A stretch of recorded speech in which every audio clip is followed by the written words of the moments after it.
Well, good morning, everyone. Friday morning, 8 a.m., but it's 5 p.m. in Texas.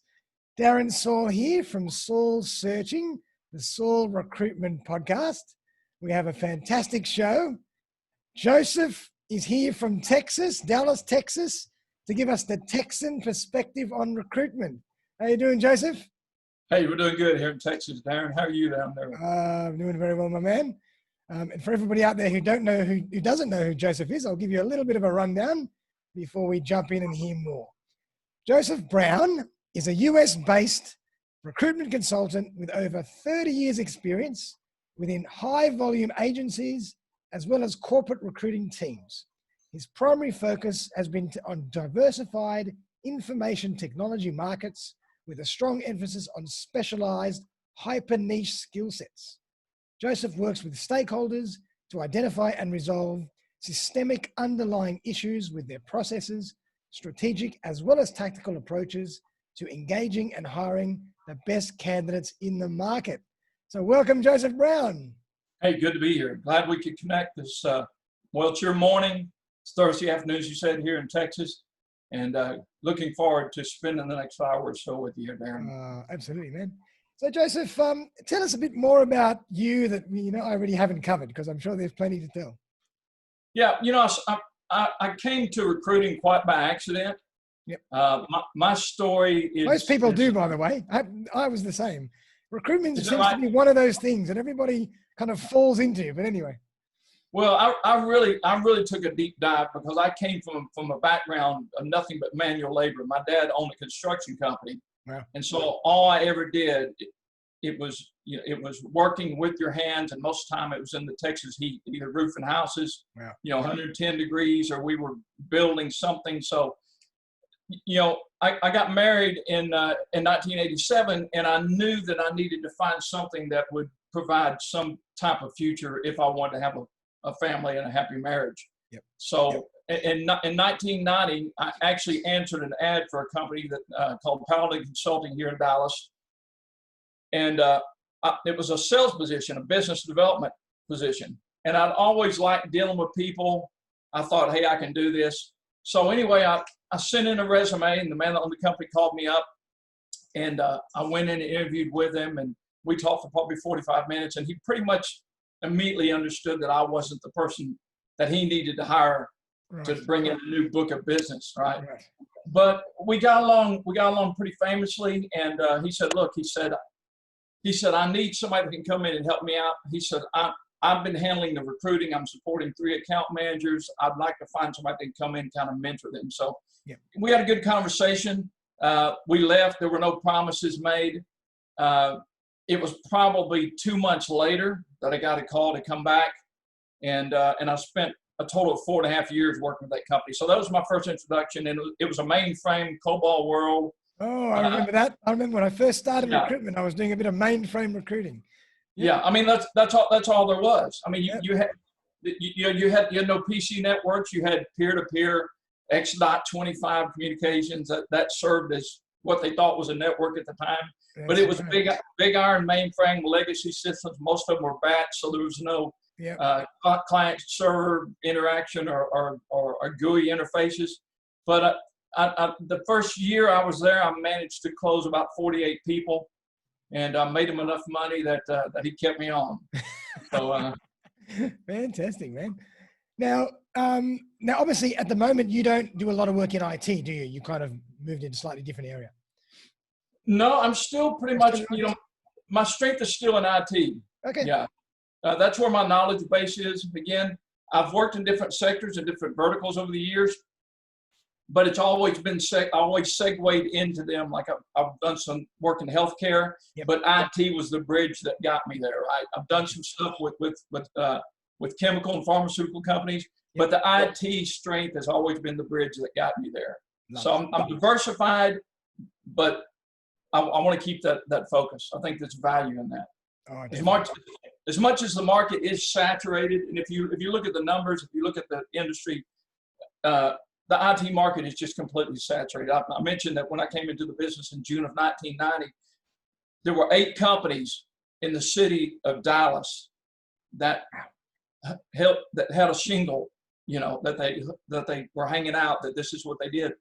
And I think a couple of years ago, I looked at the reports for the new businesses that were applied for in the Dallas County area.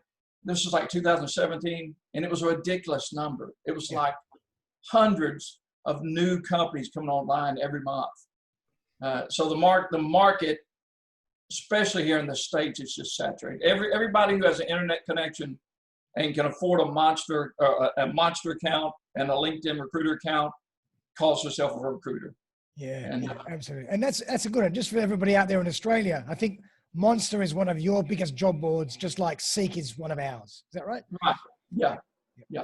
Gotcha.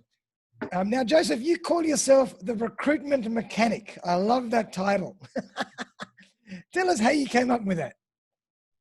I just came up with that literally maybe a month ago. Right. Wow. I was looking at adding some sizzle to my LinkedIn profile. Yep. And I kind of looked at our website, and we got some content on there that equates the deeper systems of recruiting with mechanics, and we got images of cars and motors and things like that. If you ever get a chance to take a look at Accurasearch.com, yep. It just made sense. And what's really interesting is, Darren, I've been, for lack of a better term, I have been under the hood in recruiting for probably half of my career. Wow. Most of it was just to be able to survive. I was with smaller companies, so I was afforded a lot of autonomy and the luxury to be able to kind of build your own playground. Yep. So yep. I was constantly looking at a way that we could beat the competition. We could be faster, we could be better, more responsive, deliver better results. Yep. And it's part of my makeup. I'm geared like that. And my son's actually like that. My son is actually a master automotive mechanic. Is that right? Yeah. And so I kind of picked up on that, but I was looking at the website and I thought, what can I say? How can I brand myself that will clearly differentiate me from everybody else out there? Yep. We got gurus and ninjas and unicorns and this stuff. Yeah. And it just came to me. I thought, this is mechanics. It's mechanics 101. And that's one of the things that we like to do and I think we're creating a niche space for what Accurasearch is. It's taken a while to really define that. I know you and I have had some conversations about that. Yep. But there's a need to empower clients beyond just giving them an immediate result or a temporary result. Yep. And let's chat a bit more about that. I mean, what's your perspective on how the recruitment industry fits in general and in US as well, which might be a little different here. So I'd love to hear more about, where do you see a recruiter's relationship these days with a client? And that's a good question. I know you and I talked about this in the past. I think more than ever, to me, recruiting has always been it's a people business end of the day. It doesn't matter what vertical we're in, what market we're in, what our deliverable is, we're dealing with people. Yeah. And one of the things that I learned early on, and I think Mitch Sutherland would probably draw and quarter me for saying this, but the candidate is a client. Yes, absolutely. They really are. I know Mitch put some things, and I love Mitch, but he put something on LinkedIn. I wanted to respond to it, but I thought if I respond to this, I'm gonna let it slide by. And I've seen that. I've seen that when you've been in the business for 30 years, you see the people who are on this side of the desk. If they stay in the industry, they can become your client, and sometimes that comes back to you. So I've always, there's a lot of terminology that we have today that has just been introduced into recruitment within the last 8 or 10 years. I think it's always been there, but now we got terminology, and we talk about the candidate experience. Definitely. I've always had that in mind, and I've walked away from deals. I've walked away from deals that I could have closed because it wasn't right for the candidate. I suffered scrutiny. I called all kinds of hell and fire from companies I worked for. Thankfully, I was able to produce enough success I could get by with it. But I made my mind up that I would never compromise that piece of integrity to force somebody into a role. And of course, as I've gone through my career, I've worked with peers that they would do anything to get that business closed. Yeah. They would tell any lie, no matter how great it was, and their whole goal was, let's hope they stay there until the guarantee period is up, until we get paid. Yeah. And I could never stomach that. So that helped me because I saw the difference in my style and my approach. And at first I thought, maybe I need to compromise to fit in and be successful. But once I learned I could be successful, and even more successful than a lot of my peers, by holding to those values, it became a commodity to me. And I like to think that the candidates that I've worked with throughout my career, they had a good experience and they felt like I had their best interest in mind. And to me, I'm never going to compromise that. No, I 100% agree with you. I couldn't agree with you more. I mean, and that's really interesting because, like recruitment has changed over the years, and there's been different emphasis put on candidates versus clients, and the balance, the ratio, and the shift, of attention keeps changing. But right now, we're in such a candidate short market that for me, candidate and client are absolutely equal. They're both incredible. Candidate and client are king for me, and you have to really make sure that you service both sides of the equation exactly the same, because you can't have one without the other.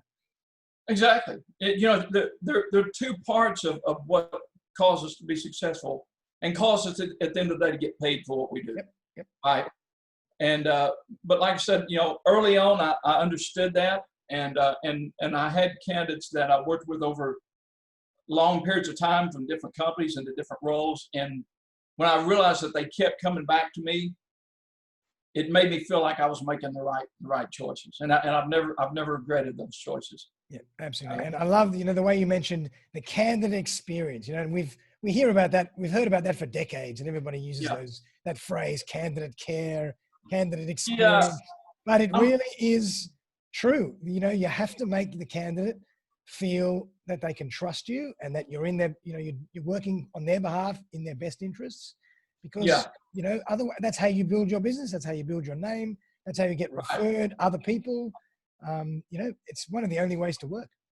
Well, and I agree with you. I'm not real big on terminology. As a matter of fact, I think terminology sometimes fails miserably in being able to encapsulate an idea or a concept. But to me, it's and I don't know if you have it over there in Australia, but we have a thing here in the States called the Golden Rule. Okay, it's basically, look, don't do anything to me that I wouldn't do to you. Yep. I'm not going to put you in a situation, if I can help it, as much as is within my control. I will never put you in a situation that I would not want to be in myself. Yep. And but the thing is, and I can't speak to your market there, but in the States, this is such a competitive dog-eat-dog market that so often those deeper values and convictions, they just kind of get thrown out the door in sake of making the deal happen. Wow. And that's one of the reasons I think that the stigma around recruiters is so great, and I have to say it's probably well deserved, most of it. Yeah. I mean, look, it's the same here, really. I mean, over the years we've had all sorts of stigmas attached to recruiting, and we have to. It's almost like every time we work with a new client, we have to almost work double as hard to undermine and change their perspective that they've already got about recruiters, because they haven't had enough of a relationship with them yet. You're exactly right, and I think that's why the sales perspective and the marketing perspective of recruitment, I would submit, is probably much more difficult than if you're selling a product or a service. It usually, if a person is selling a product, they're selling a piece of software, if they're selling a hard material or something, they don't have this uphill battle. All they got to do is get into the door and engage the stakeholder. Yep. With us, once we get in the door, we got to climb this mountain of all these rejections that we own them and we're guilty through association. But you know, True. I'm not the one that burned you. I'm not the one that ripped you off, that told you the guarantee period was going to be 90 days and it turned out to be 60. Yeah. You know, I'm not the one that left you at the altar. You know, it's funny. I had and this happens fairly commonly. I'm sure you've experienced it as well. But I had a client I was talking to a month or two ago, and he wanted to base our whole relationship around mitigating what somebody had done to him before. And he wanted to penalize us because he had lost a certain amount of money. Yeah. And he said, well, I'm not going to pay that amount of money and go through this again. And I said, well, look, you have to understand what the problem was. Not what they charged you. The problem is what you got. And, you know, I can't take that hit, you know, coming into as much as I want your business, as much as I sincerely believe or know that we can resolve your issues. I'm not going to be hung for something. The horse I didn't steal. And that's something that you're in Texas, you understand that saying. I was just about to say that must be a Texan one. I'm not going to be hung with a horse I didn't steal. I love that. So Joseph, I mean, I'd love to get a little bit more of an insight into how you've seen recruitment change over the years, particularly from the US perspective. Or, you know, I want to know and dive into how different recruitment is over there to it is over here, but maybe if it is at all, I don't know. Yeah, you know, I don't really have that much of a point of reference outside of the U.S. market to be able to speak to probably as clear as you'd like to. The first part of your question, I can tell you there's been tremendous changes since I came into this business, and that was 30 years ago. So we've seen changes in technologies, processes, strategies, tactics, tools. You know, when I came into this business, our database was a row of file cabinets. That's right. And within those file cabinets, you had the man that I worked for never threw anything away.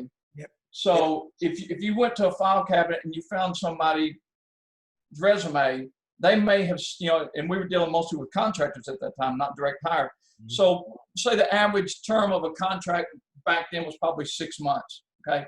Yeah. So if a guy came off a contract, then he was going to get his name out to everybody. So we might have, over a 2-year period, we might have 4 or 6 copies of that person's resume. They were wholly almost redundant, except for he might have changed a paragraph, you know, from the last project. But the company I worked for, they kept everything and they just stapled it all together. And there was no rhyme or reason. And, you know, because you're dealing with paper, it's just you knock a couple of staples in it, you throw it in the file cabinet. Yep. So it would take me sometimes, it might take me 30 minutes to find a telephone number. Wow. To contact somebody. Wow. It was I can't tell you how much I appreciate automation and technology and systems. And that's why I'm such a huge advocate of it. Yep. Because if you had seen me in my beginnings, you know, I had a table in my office that was stacked up with resumes, probably 2 feet high, 3 or 4 stacks. Yeah. And it was literally a paper chase, going through. And I would take down the telephone numbers, write them down, and then I'd go through and see if any of these telephone numbers were going to connect me with someone. It was total misery. But that's what it really was.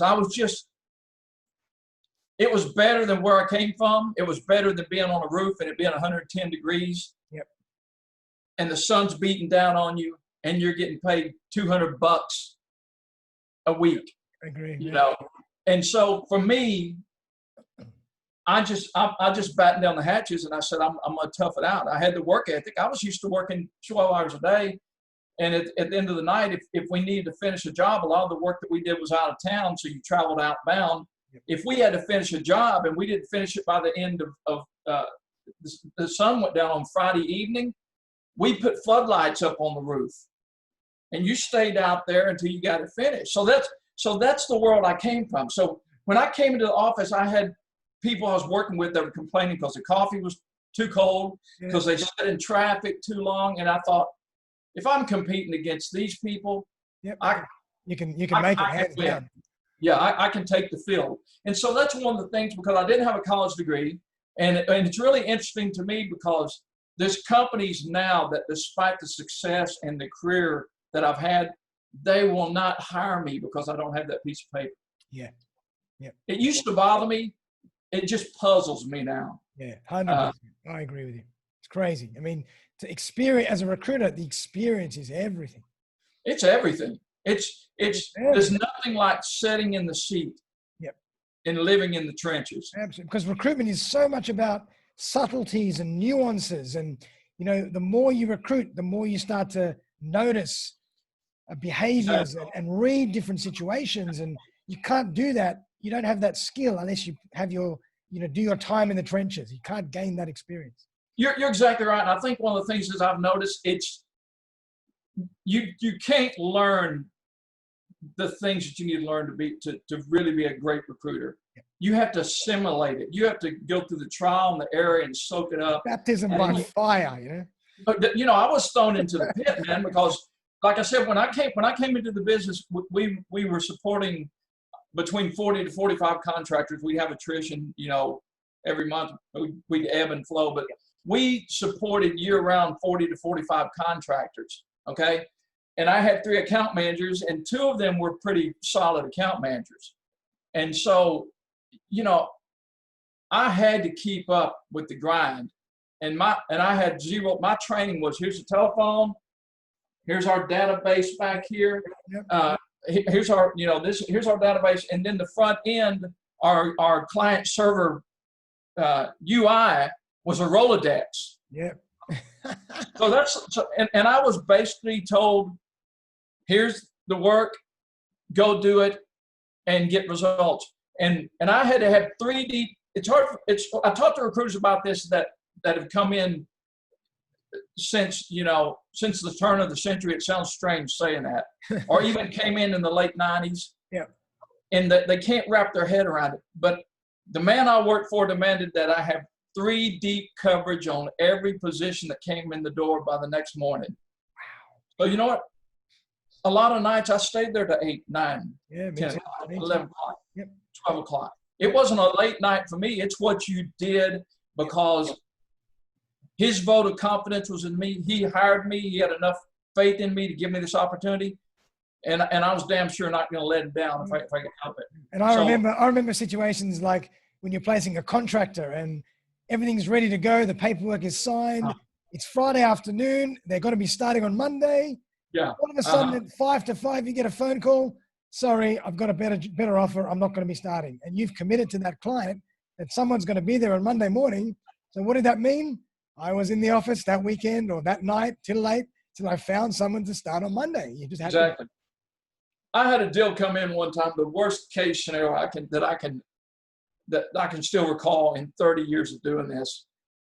And I was working at that time. I was working mornings. I later shifted to afternoons to kind of keep up with the trend and so forth. But I was working regular hours from like 8:30 till 5:30 or whatever. And like 2 o'clock, you know, the end of the day is in sight. And one of my account managers comes rushing in and into the gentleman's office I worked for, which was right next to mine. You know, I've got this great opportunity with Texas Instruments. Texas Instruments is a huge company, technology company down here, right? Oh, they're hiring all these people. They're hiring, and so all of a sudden that's thrown on my desk, right? I got 3 hours before the end of the day, and I think it was a Thursday night. I was going to say Friday, but I remember the next day we worked.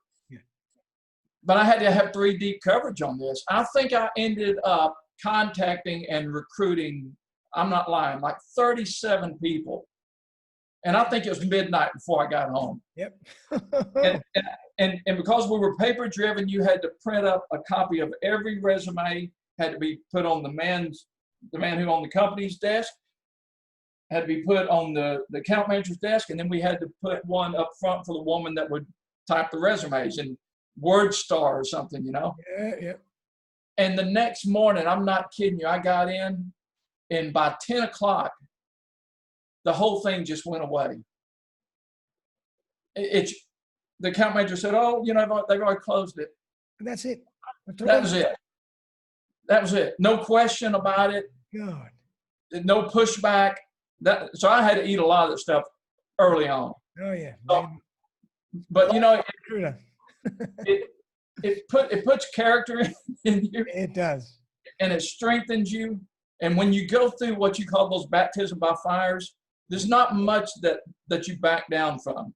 Yep. You know, I'm one of those guys that I tend to run into things that other people run away from. Yep. I always, you know, every time we would have a requirement come in, if we saw technology come in that we'd never worked on before, if nobody else wanted it, I wanted it because it was a challenge. Yeah. And that's where I really developed my skills at busting into what I call hyper niche markets. Yep. Where this, you know, especially back then, you couldn't go to the internet and find a nice list from LinkedIn or Monster or Dice or Sync or, you know, it was all paper driven. Yeah. So it was a completely different situation. Yeah. But I had some great success early on, and I kind of developed that reputation as I went through my career of, hey, this guy's crazy enough. He may not deliver it, but you can give it to him. He'll fill the roles that you can't fill. Yeah, but you know what? The thing about it is it's what I call the snowball's chance in hell requirements.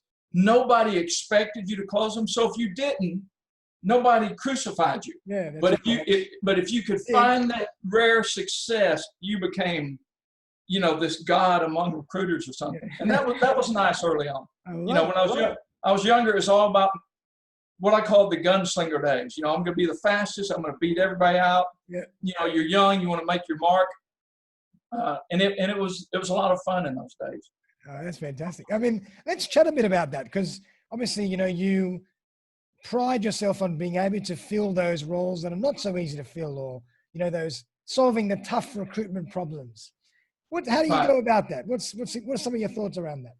You know, a lot of the things, and like I said, a lot of what we do at Accurasearch is really, you know, clients come to you, and traditionally in recruitment, the problem is always out there. Right. It's the market. It's our competitors pulling the candidate, you know.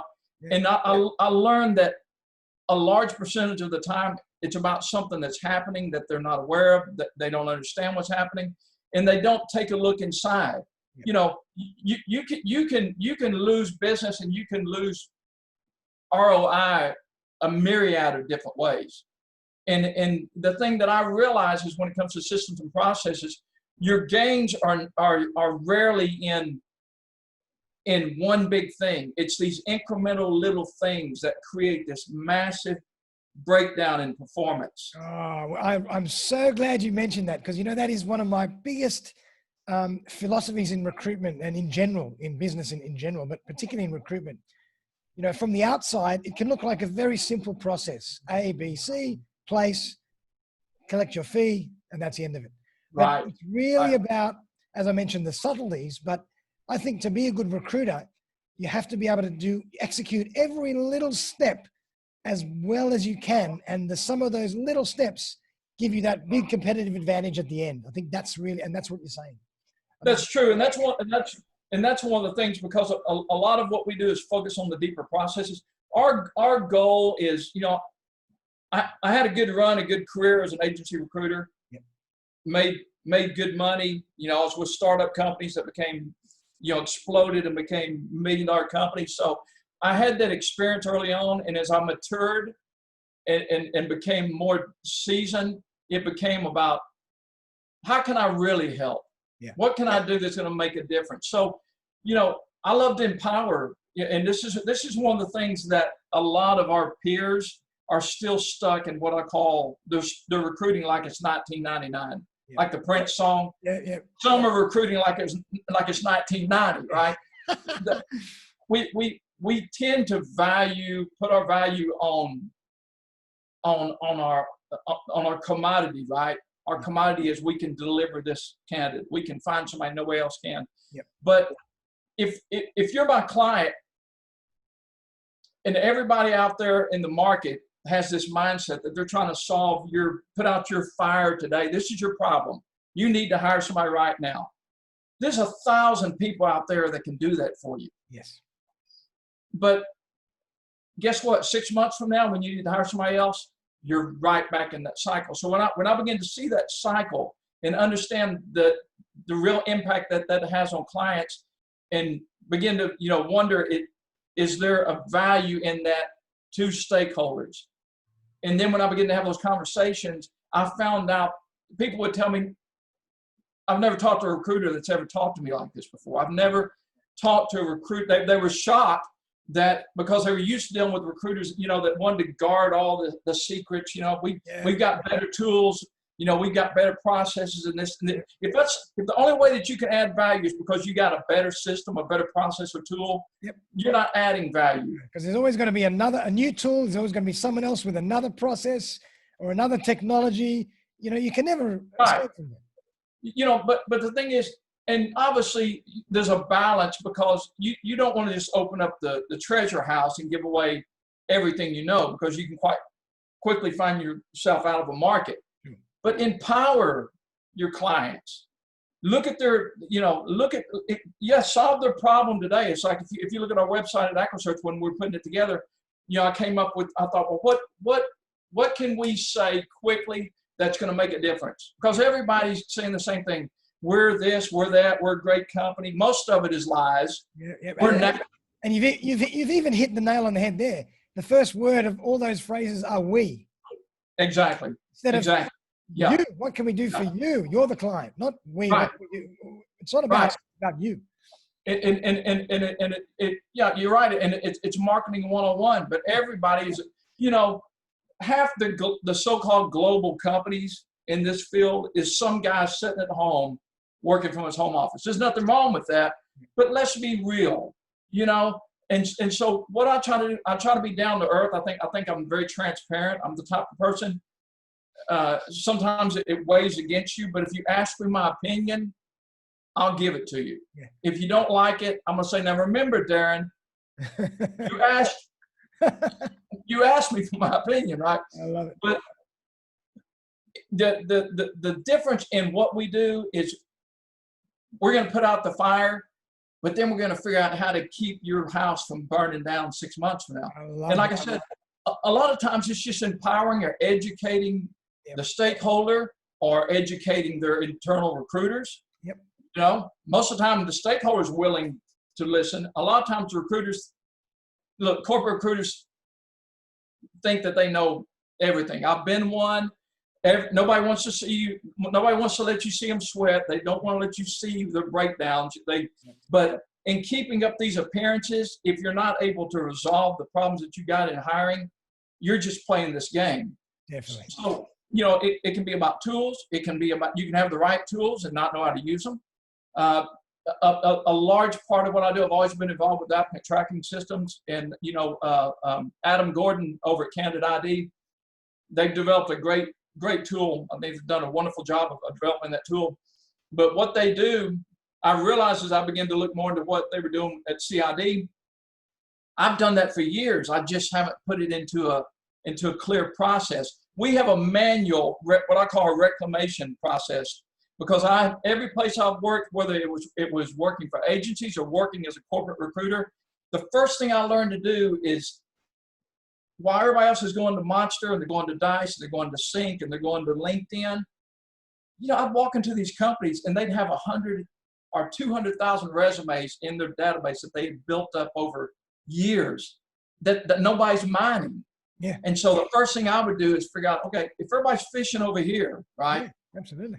What can I get from here? Because the reality is companies are spending money to sometimes create redundant resources because they don't do a good job of building a strategy and engineering an infrastructure that is going to serve them long term. The database becomes a place to throw resumes. Yes. But 9 times out of 10, and I've worked for companies. I worked for a company called Proficient for a couple of years, and it was a large company, $600 million a year company, and we competed in the space with Accenture and Cognizant, high-end technology solutions.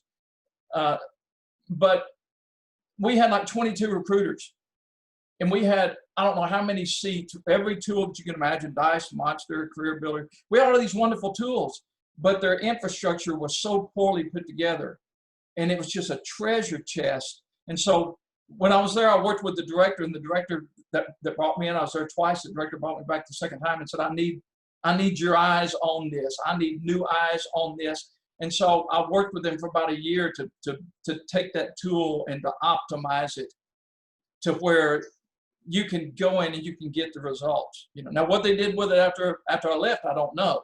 That's always the $69 billion question, because the reality is you can go in and you can empower a stakeholder. You can go in and you can completely re-engineer their infrastructure. You can teach them how to get the most bang for the buck. Yep. And so often, if you go back to them 6 months later, they are drawn right back to that old system, that old paradigm. And I've never understood that.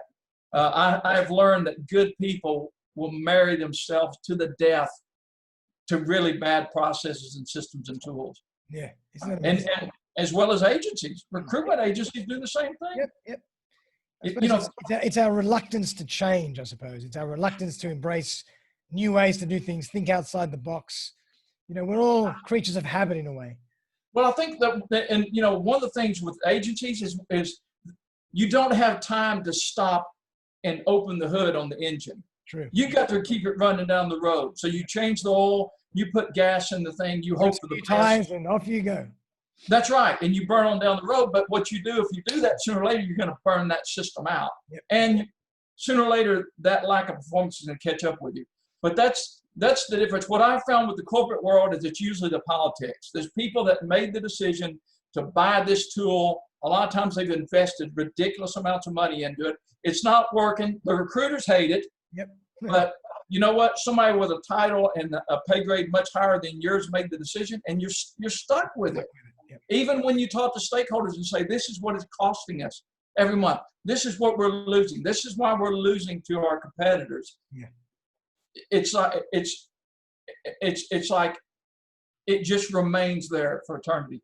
Yeah. And to me, when I find those kind of situations, and it's something that's going to affect me, especially if I'm working in a front end recruitment position. If I know that the infrastructure is not setting me up for success, then I'm gonna remove myself from it. Because sooner or later, the blame always falls back on recruitment, right? It's always the recruiter's fault that you didn't find, not the competitors, not the fact that we're paying 20% less than our competitors. Yep. It's just amazing, the burden that's put on recruiters. Yep. It takes a lot for somebody to stay in this business. It does, especially 20, 30 years, it really does. Here's what keeps me in. The other day, I worked from my home office. Every time I think on the really bad days about, I need to find another gig. A couple of weeks ago, I looked out the window and there was some guys over on the house across the street roofing. And I remembered, hey, that used to be me. Yeah, I'm going to suck it up. I'm going to step away for an hour, maybe sleep on it, and I'll get up the next morning and I'll figure this out. Well done. And I've done that for a long time. So fantastic, man. And so where do you see things evolving? I mean, obviously it's difficult to say. I mean, are you finding any new trends that are being embraced right now that you think are going to really be something that's going to take, or what's happening over there right now? I don't know. I've kind of been through an interesting journey since I started Accurasearch. I restarted Accurasearch in November 2018 is when I left my full-time position and decided, my wife and I talked about it, and we decided we'd hang the shingle again and give it another run. But it's really, I have learned, I've probably learned more in the last 2 years about the deeper ends of this business than I ever knew the previous 28. And it's because, I've moved from being a recruiter to a business owner. And what I'm talking about.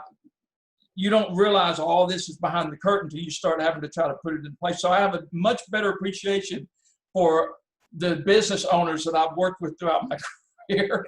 Definitely. But the thing is, I've looked at the trends. I've looked at, I know there's value in knowledge share, there's value in looking for new ways to do things. I think at some point, you've just got to have the core of what makes you successful. And then if you can find something that adds a little bit more to it. And I think that so many people in recruitment, especially people that haven't got that tenure and didn't come in back when you had to just figure it out. If you want to keep your job, you got to figure out how to get 3 people on this by the end of the day. Yep. no matter what the odds are, no excuses. Doesn't matter what the market. I mean, if I was going to work and continue to provide for my family, I had to make something happen.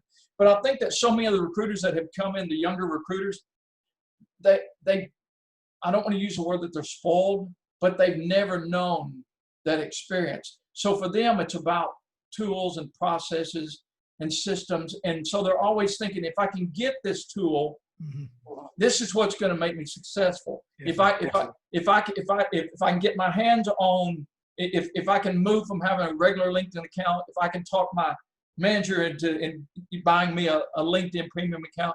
And I think that's a trap that you can fall into when you're young and inexperienced. And I say that not judgmentally, because I went through the same thing, and I learned that a lot of the success that I had, I could have been more successful if I understood what I was able to do. My success always came from when, and as I began to move through my career, a lot of times, for a time on my resume and my LinkedIn profile, I had something up there like, regardless if you have tools or I'll get results, because I knew how to do that. Yeah. And so I had, I'm having that core ability. I've always said, look, you can throw me into anything, and I'm not only going to have success with it, leave you in a better place, but I'm going to leave the world better if you let me than when I walked in the door. I love it. And you kind of touched on that before. It's about, Yeah. the whole approach and your integrity and, the nuances and building relationships. It's about the softer side, not so much the systems. Well, the systems are part of it, right? But it's like this: you can have you can buy a $300,000 Ferrari, but if you can't drive and hand the keys to your 6-year-old kid, and then see what happens. Exactly. You know what I'm saying? Yep. So it's like you talked about before. It's all these different interconnected things, and their commonalities. It doesn't matter how big the company is. Doesn't matter what you're looking for. I've recruited pharmaceutical, healthcare, specialized insurance sales, marketing, and mostly IT. And I've seen in my career that you find the same common threads. And once you understand those, it's like a mechanic. And you asked how I arrived at that. Yep. If you take your car to a mechanic, he's not going to sit there and go, well, I wonder what that could be. He's going to sit there and think, okay, the last time I saw this, what was it? And then he's going to start this troubleshooting, this analysis. He's going to work from the smallest thing to the biggest thing to find out what it is. Gotcha. And that's all I do. When I talk to a stakeholder and they start saying, well, we can't do this because of that, my mind's already turning. And I'm already, before I look under the hood, I'm already looking virtually, and I'm going, okay, I bet it's there. And I'm listening when I talk to them, and I pick up these cues. And a lot of times your problem is the fact that you've got a great front end engagement process. You've got great recruiters, and they're bringing people quickly to the table, but you can't take 4 weeks in a competitive market to interview people if your competition is moving people like lightning. And having worked with companies to where we were the companies that we move people as quick as we got them, and we put the onus on our clients to change their process and where it would align with ours, and that's why we had good success. So I've been in that rodeo many times in the past, but there's so many recruiters don't have that depth of knowledge, and even recruiting management. I've worked with recruiting directors that didn't understand the things that we're talking about. I had a recruiting director tell me at a very successful company one time that the metrics don't matter. The numbers don't matter. And I said, wait a minute. If you don't measure the metrics, then you can't possibly have success. Any success you have, you're flying blind. You're having it in a vacuum. And I had this director that had much more experience than I did and was much higher pay grade, signed my paycheck, that kicked me out of the office because I said, look, if you don't know what the numbers are, you cannot manage this recruitment operation. And of course, shortly after that, I was asked to make my exit. But look, but here's the situation. I was, this all came about because I was being scrutinized because I couldn't get results. Yeah. And so if you're going to talk to me about how many people I'm placing, let's go back and look through the process and see how many people are making it to the screening. How many people is your business development manager really getting eyes on by the client? If you're going, you hold me accountable, but let's hold this whole system accountable. And oftentimes, and everybody that's in it, oftentimes that's a conversation people don't want to have. Yeah, definitely.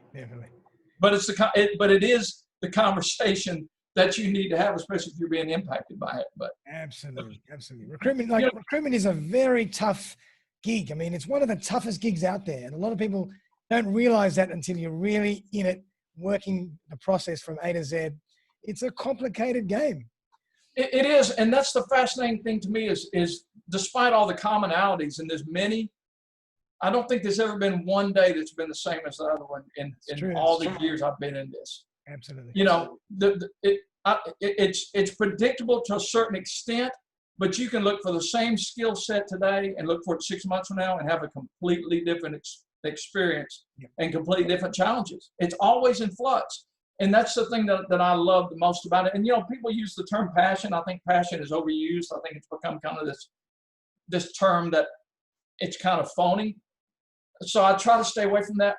But my heart, a part of my heart is in the complexity and the challenges of let me figure out if I can make this happen. Let me figure out, I don't care if everybody, matter of fact, even more so, if 10 recruiters have tried to solve your problem, you know, I'm probably the guy that you need, because I'm dumb enough to be number 11 and I'm smart enough to not follow the same path they took. I'm going to go in and look.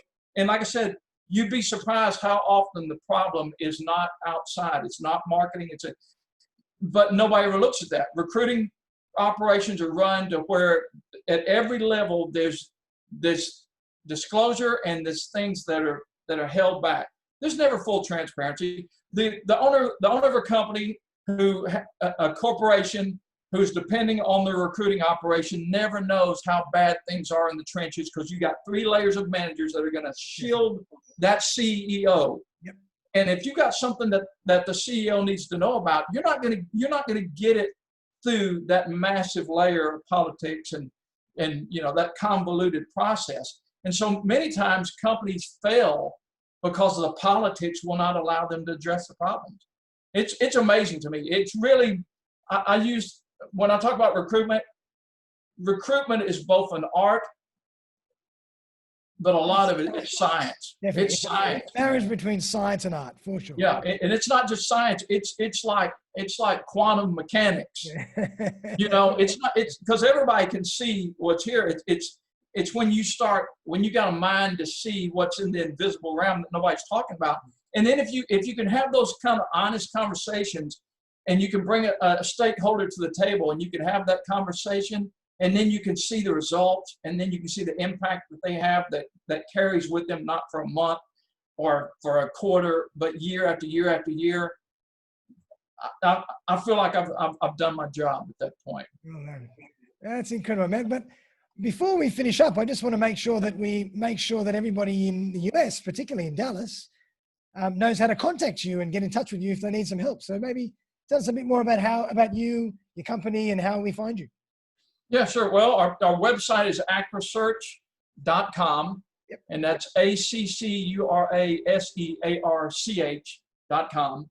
And then our contact information is on there. I'm on LinkedIn under Joseph Brown, the recruiting mechanic. I guess I'm the recruiting mechanic now. You know, it's funny because I started to pull that down, and then you mentioned it, and I thought, well, hey, maybe we'll leave that up there. I like that. It's got a ring to it. It's got a ring to it. I like it. The best way to reach me is probably LinkedIn, or email me at joseph.brown@accurasearch.com. But you know, I work with companies all across the country. I've worked with some clients outside of the U.S. That's the good thing about what we do. We're dealing with information. We're brokering unseen, intangible things. And so anywhere somebody's having systemic problems, and especially if they're not happy with what they're getting out of the recruiter, let's have a conversation. You know, you've invested a little time. If we can help you, we'll do our best. But also, if it's something that I realize, hey, this doesn't fall into our wheelhouse, we're gonna have that conclusion too. And I think one of the things in closing, you know, I've kind of come to a point where my value used to be about what I could produce. Yep. And now I've realized I've got so much inside of my head that has allowed me to have that success. I want to bring that out. I want to share that. I want to find ways to get that information out there, and not at cost. Not, you know, if you pay me, then I'll open up the book of secrets here, because I think we've got to find ways, all of us, especially as saturated as this market is. You talk about the changes in recruitment. If we don't find a way to add value beyond a commodity or beyond a transactional thing that happens in a period of time, if our value is not deeper than that, brother, I mean, what are we doing to differentiate? It's a great way, a great little point to finish up on, because, you know, a recruiter is a trusted advisor. It's a confidant. It's your partner. A company brings that recruiter into their world to help them solve problems in perpetuity, and, you know, help them keep their staff as well as hiring their staff. I always say the recruitment process doesn't stop after you've hired someone. You've then got to make sure you keep them. You know, and a recruiter can help you manage that, you know, that process, because they understand the candidate psychology. So it's really about becoming a trusted advisor with your clients, being part of their trusted inner circle. You're not just providing a service and taking a check and off you go. It's a very different situation. Right. But, you know, one of the things that really hurts us is, you know, people, you can train people, and people have been trained by recruiters for a long time, man. Yep. And when I try to have conversations with a lot of clients, they can't wrap their head around the fact that it's almost like you're trying to take advantage of them. But wait a minute, what's in it for you? Why don't you just send me 10 resumes, and then I pick one of them, and then you get your fee and we go our separate ways. Yeah, exactly. It's almost like they don't believe that you really want to empower them, educate them. When you talk to them about, let me take a look at your ATS, let's figure out ways we can build a better process. Let's build a front end to where when you put the information in, you can get it out. That's going to take your spend away from these external tools. I'm a big believer in owning it. If you see it, you own it.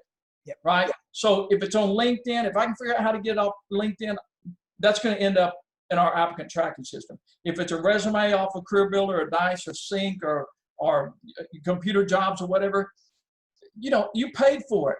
You paid for it. Every time you clicked on it, you're paying something for it. Yep. Bring it in-house, build your competence and your strength for your recruiting operation. Yes, keep your peripherals out. There'll be times that you need them. But if you don't have a strong core recruiting operation that includes an ATS of some type, and you don't have recruiters that know how to work with that, you're leaving a lot on the table, brother. You're leaving a lot of money on the table. Absolutely, absolutely. And I know you're the master of, you know, looking at those systems and integrating all these different systems to making sure that you get the maximum benefit out of everything that you have. And, you know, and one of the things that I'll leave with this, I know we're cutting off here in just a moment. One of the things is, a lot of times when you start talking about optimizing, the dollar signs start going off. Oh my God, how much is this going to cost? Yeah. You know, what we endeavor to do, I love to take whatever you got and show you how it's enough if you know what to do with it.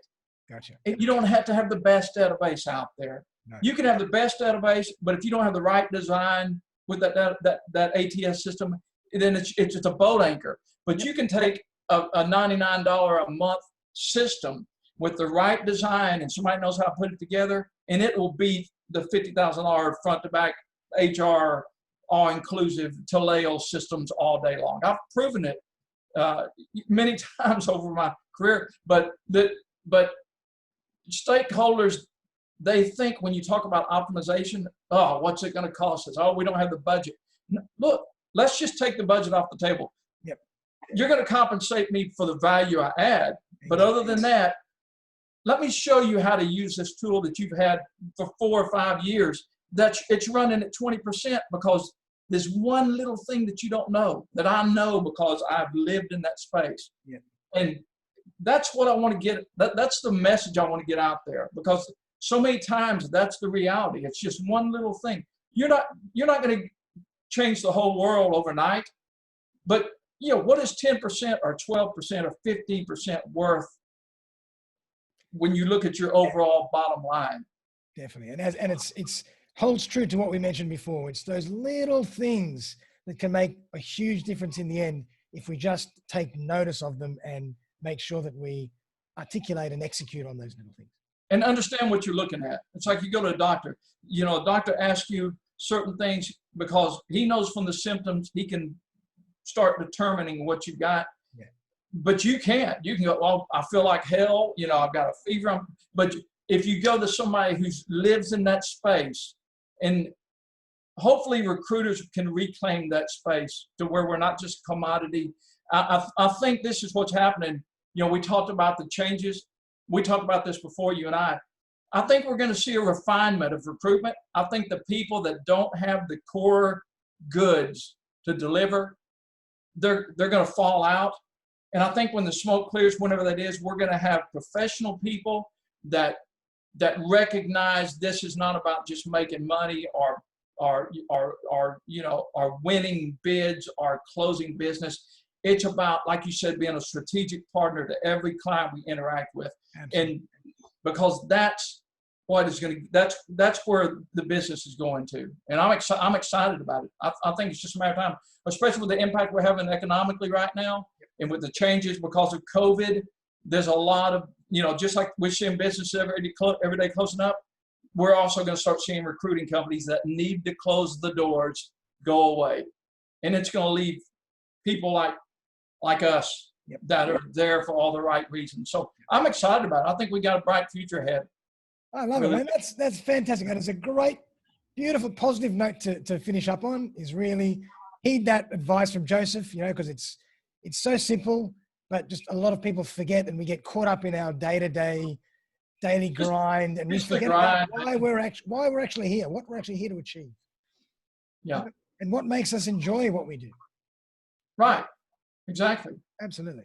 So Joseph, thank you so much, man. It's been an absolute pleasure. Always. Had an enlightening discussion, and we'll definitely want to bring you back for part 2, you know, because I'm sure there's plenty of stuff to unpack. Anytime. Every time we talk, you always leave me with as many questions as I've given you answers. And feelings mutual. And it's good to have that interaction with professionals in this space. It really is. Absolutely, man. So really appreciate it. I wish you all the very best over there in Dallas and in the US. And for all the audience out there, I'm going to put all the links to how to find Joseph in the show notes. So look him up and Accurasearch if you need some help over there. So if everybody out there, have a fantastic day, have a fantastic weekend, and we'll see you very, very soon for another episode of the podcast. Hey, happy weekend, my friend, and adios from Texas. Absolutely. Adios. Thanks, my man.